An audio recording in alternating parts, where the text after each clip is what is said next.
spell it right. My parents would be upset if you didn't know how to spell it. So thank you, everybody. So just briefly, I am going to kind of run over within 5 minutes at most some of the highlights from the report that we released, which I'm sure all of you are aware of. If not, both the City Center website, the Martin Prosperity website, have the information on it. The full report is available. But to just kind of prime the pump a little bit for our panelists, and then as soon as I'm done, I'll introduce Matt, and then we'll go with the panel.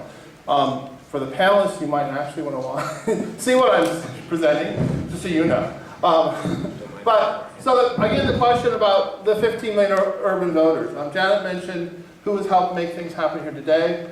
We are amazed at how many people turned up with such short notice. We think that that actually says a lot about kind of these questions.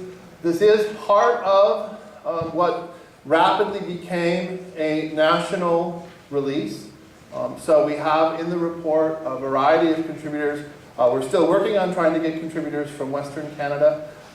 It also happens that this week is the American Association of Geographers annual conference, which is in Seattle. So many of the people with whom we would like to have worked are actually in Seattle presenting other things. But we did have a lot of other people who helped collaborate with us on this. So the first thing was why the 15 million voters? And what are we talking about here? So just to help kind of level set for everybody, right? In terms of the population in Canada, the people who actually can vote, I would say about 67% live in metropolitan areas, right? Stats Canada defines them as census metropolitan areas. Those areas divide between central cities, which are the core city itself, and then the surrounding area, which we've called the suburbs. Also within Canada, then you have, in addition to the metro areas, you have the small cities and then rural Canada. So small cities are places with 50,000 or more people. And then rural Canada is kind of what's left. And so one of the big things was, and part of what we were talking about was, that in fact there's an awful lot of people who are actually living in metropolitan areas and in central cities. And although the cities themselves, right, are creatures of the province, why is it that they're not getting a whole lot of attention? Because not only is it about the 67% of the voters, but if you look at how much economic activity there is, you see that a tremendous amount of economic activity happens in metropolitan Canada. And in fact, more economic activity happens than you would expect just by population. It's not just because of population, but in fact even more than what you would get purely from, if everyone was just divided evenly. More economic activity actually happens in the metropolitan areas. Similarly, metropolitan areas are home to a greater share of university graduates. And so people with a university degree, a much larger share of them actually live in metro areas, especially in central cities. Over half of the people in Canada who have a university degree live in a handful of central cities in metropolitan areas across the country.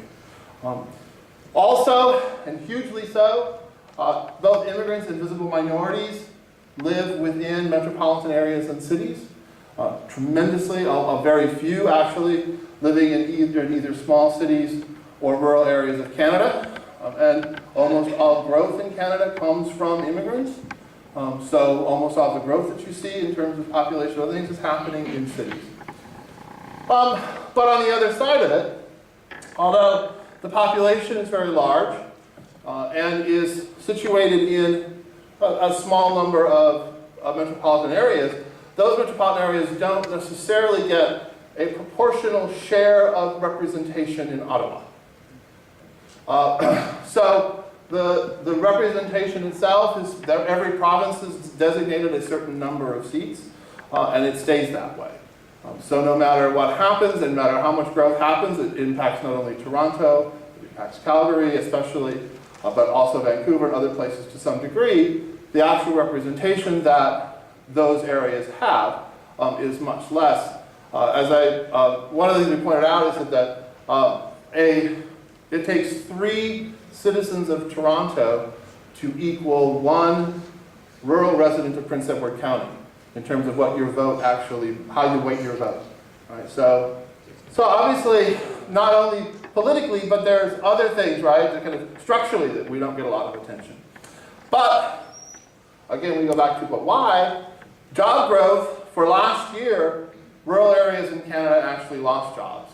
Despite the fact that Canada had a pretty good year, especially much better than our neighbor to the south, we see that all of that growth was very much happening in metro areas, especially in central cities. So that, and even over time. So year to year, if we go, right, the most recently released numbers, the March numbers just came out early or the middle of last week. We still see that metropolitan areas are really responsible for the growth. So not only is it the economic activity, but the growth is also happening there.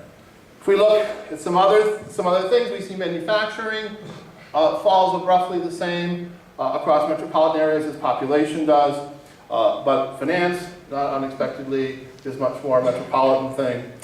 Arts and recreation is not.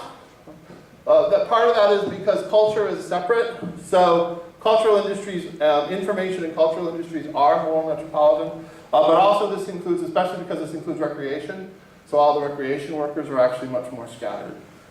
The other thing is for farms, just to show it's not everything, right, is in metropolitan areas.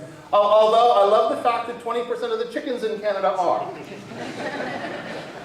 So 15% of the dairy cows and 20% of the chickens are actually in metropolitan areas. I don't know where they are, but they are. Which also goes to show that the metropolitan areas themselves, right, do extend and include area around them, right, that is still farms and is still farmland. So it's not just only that, but also it's to say, nothing's happening. The final thing speaks for itself. One of these is obviously more urban than the other. So which is which, I'll leave it to you. So with that, it is my privilege to introduce Matt Galloway, who got to introduce me this morning when I was on his show. And Matt will introduce our panel and take it from there. So thank you. Thank you, Ken.